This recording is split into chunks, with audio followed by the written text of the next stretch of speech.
Maya Rodriguez never thought she'd be selling her soul on a street corner. But here she was, literally painting her way out of a death sentence. The fluorescent lights in Dr. Kim's office buzzed like angry wasps, and Maya could swear they were getting louder every second. She gripped the plastic chair arm so tight her knuckles went white, watching her mom's face crumble as the doctor dropped another financial bomb on their already demolished lives. "The good news is the tumors are shrinking," Dr. Kim said, adjusting his wire-rimmed glasses. "But we need 3 more rounds of treatment." Maya's stomach dropped. Here it comes. Without insurance covering the experimental therapy, he paused, clearly uncomfortable. "We're looking at roughly $60,000. Her mom made this sound like all the air got sucked out of her lungs at once. Maya didn't even need to look at her to know she was doing that thing where she bites her lip to keep from crying. $60,000, Carmen whispered. "Doctor, we don't have—" "I know this is overwhelming," Dr. Kim said gently. "There are payment plans, charity programs—" "No!" Maya's voice cut through the room like a knife. Both adults turned to stare at her. She was 18, technically an adult, even if she felt like a scared kid most days. That night, lying in her twin bed surrounded by canvases and paint tubes, Maya stared at the ceiling and made a decision that would change everything. She wasn't going to let her parents lose their house trying to keep her alive. She wasn't going to be the reason her little brother Tommy couldn't go to college. She was going to fight back the only way she knew. The smell of hot asphalt and car exhaust wasn't exactly the artistic inspiration Maya had dreamed of. But here she was, set up on the corner of 5th and Main with a folding table, a beach umbrella for shade, and every piece of art she'd ever been proud of. Her hands shook as she arranged the paintings for the 100th time. A landscape of the desert where her grandparents lived, a portrait of her brother laughing, abstract pieces that looked like emotions she couldn't put into words. And right in front, a small cardboard sign that made her want to throw up every time she looked at it. Original art, funding cancer treatment, every purchase helps save a life. God, she hated that sign. Hated how desperate it sounded. But desperate was exactly what she was. "You sure about this, mija?" her mom had asked me that morning, helping her load the car. Maya wasn't sure about anything anymore. But sitting around waiting to die? Yeah, she was sure she wasn't doing that. The first few hours were brutal. People walked by like she was invisible. A businessman in an expensive suit actually stepped around her table without even glancing down. A group of college girls stopped long enough to take a selfie with her sign in the background, for the Instagram, and then they kept walking. Maya's face burned with humiliation, but she kept smiling, kept hoping. Around noon, a woman in yoga pants and oversized sunglasses stopped. She picked up one of Maya's smaller pieces, a painting of a thunderstorm over the mountains. "This is actually really good," she said, sounding surprised. Thanks for the ringing endorsement, Maya thought, but out loud she said, "Thank you. It's inspired by the storms we get in the summer here." "How much?" $40. The woman winced. "Oh, I was thinking more like 20? Maya's heart sank. But she nodded. $20 was $20 closer to staying alive. By 3 p.m., she'd sold exactly 2 paintings for a total of $35. At this rate, she'd need to sell art for the next 40 years to afford treatment. That's when everything changed. Maya was slumped in her folding chair, fighting off another wave of chemo-induced nausea, when she felt someone stop in front of her table. She looked up expecting another tourist looking for Instagram content. Instead, she saw a tall man in a worn leather jacket and cowboy hat pulled low over his eyes. He wasn't checking his phone or rushing somewhere. He was just standing there, looking at her paintings like they actually mattered. "Afternoon," he said, his voice gravelly and familiar in a way that my Maya's brain itched. "Hi," she managed, straightening up. "See anything you like?"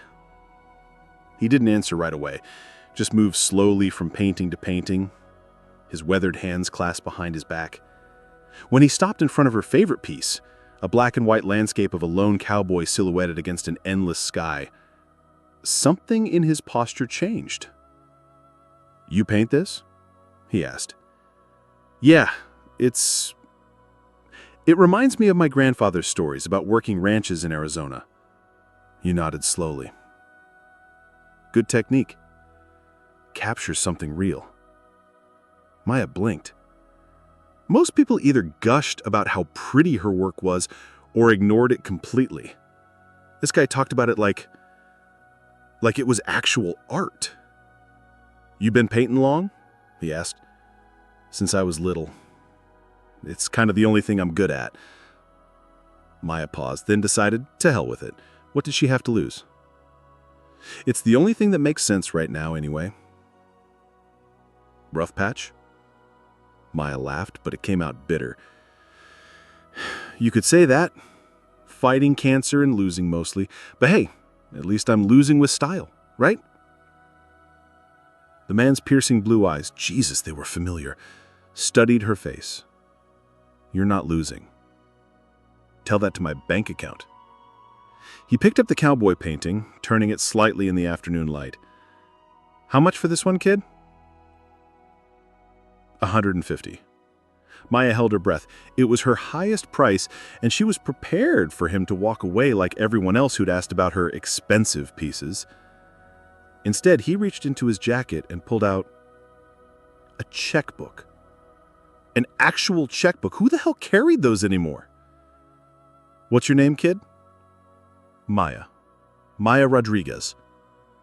He nodded and started writing. Maya watched, mesmerized as his pen moved across the check.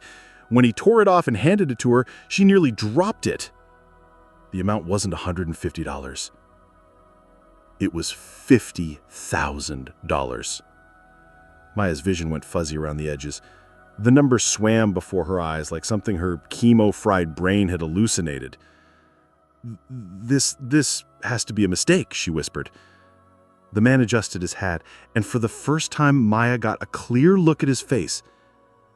The angular features, the eyes that had stared down 1,000 movie villains, the slight smirk that had launched millions of fantasies. "Holy fucking shit," she breathed. He chuckled. "Guilty as charged." Maya's legs went wobbly. This is..." She waved the check like a white flag of surrender. "Mr. Eastwood, I can't take this. This is insane." "You ever see The Good, the Bad, and the Ugly?" he asked. Maya nodded mutely. Her dad had made her watch every Eastwood movie ever made. "Remember what I tell Eli Wallach's character? When you have to shoot, shoot. Don't talk." Clint's eyes crinkled at the corners. "Kid, you're not talking about fighting cancer. You're doing it. That painting there? That's not the work of someone who's given up." Maya felt tears burning behind her eyes. "But $50,000 for one painting? I've spent more than that on horses that couldn't act half as good as your brushwork." He tipped his hat. "Besides, I've got a feeling this won't be the last painting of yours I buy." And that's when Maya realized people were staring. It started with whispers, someone in the small crowd that had gathered around her table during the conversation. "Wait, is that? No way. Holy shit, it's actually him." Then the phones came out.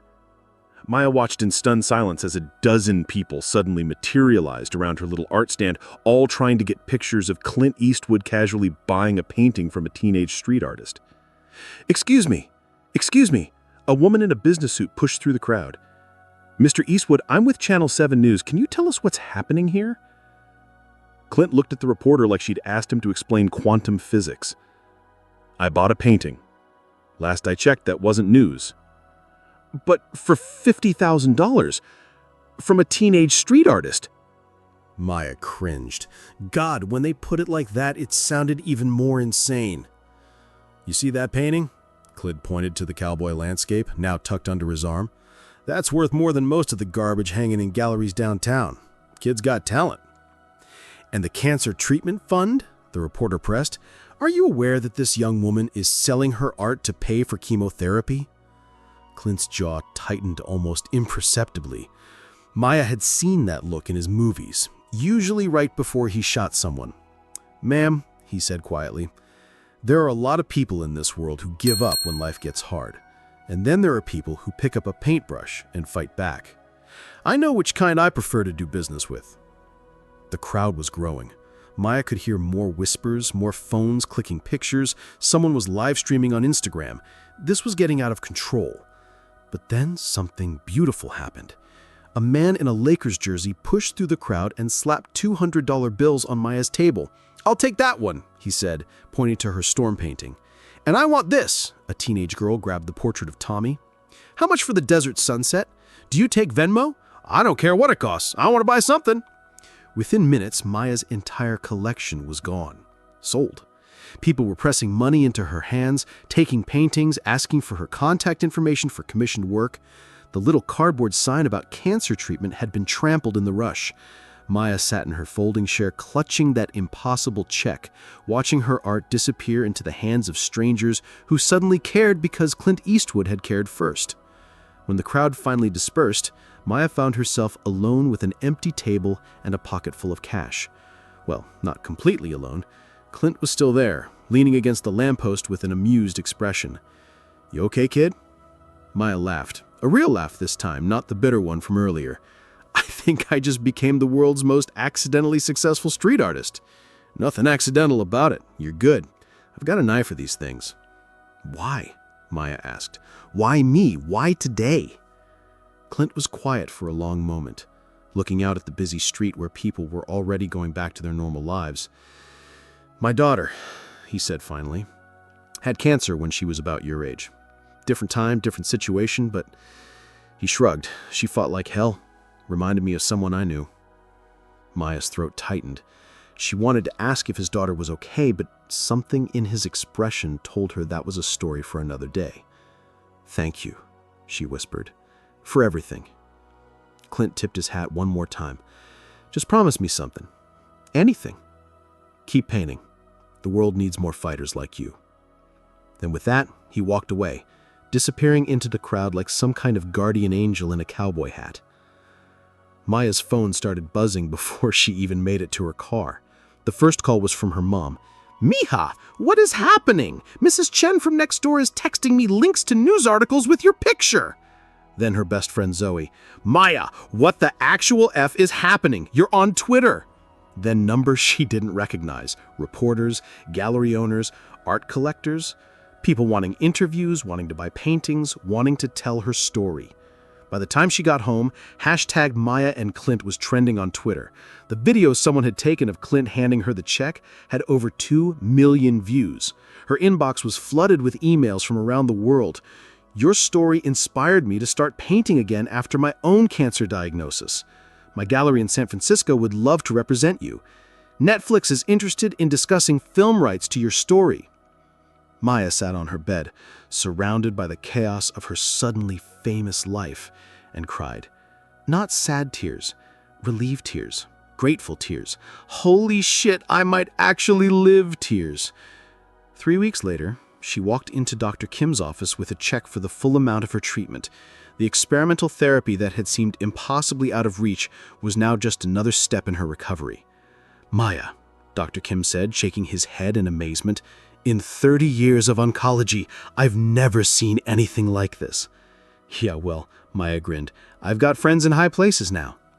6 months later, cancer-free, and with her first solo gallery show opening in Los Angeles, Maya received a package with no return address. Inside was a handwritten note on expensive stationery. Maya, saw the review of your show in the Times. Told you that wasn't your last painting I'd buy. The gallery sent me the piece titled Fighter. It's hanging in my living room next to the cowboy. Keep making the world more beautiful. C.E. Maya smiled and picked up her paintbrush. She had a feeling this was just the beginning. Because sometimes when you're brave enough to set up your easel on a street corner and fight for your life, the universe sends you exactly the angel you need, even if he's wearing a cowboy hat and has the best squint in Hollywood.